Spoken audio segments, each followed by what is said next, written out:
अस्सलामुअलैकुम दोस्तों। Welcome to astrology info channel. आपका दिन कैसा रहेगा? 21 जून 2023। अगर आपने चैनल को अभी तक सब्सक्राइब नहीं किया तो प्लीज़ चैनल को सब्सक्राइब करें और बेल आइकन को प्रेस कर दें।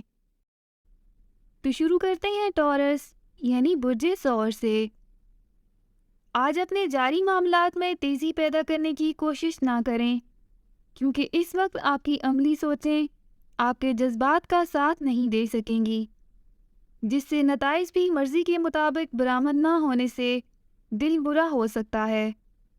इन हालात में दूसरों को भी कोई गलतफहमी पैदा हो सकती है।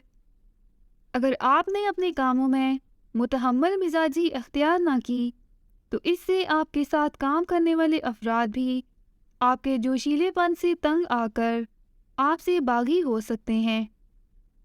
आपको अपनी मर्जी का माहौल मुयस्सर आने के बाद आपके रास्ते की रुकावटें खुद ब खुद दूर हो जाएंगी।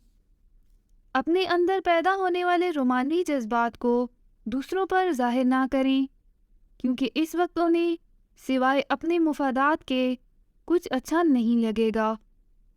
अपना हॉरोस्कोप सुनने का शुक्रिया। चैनल को सब्सक्राइब करें। वीडियो पसंद आए तो लाइक ज़रूर करें। तो कल मिलते हैं।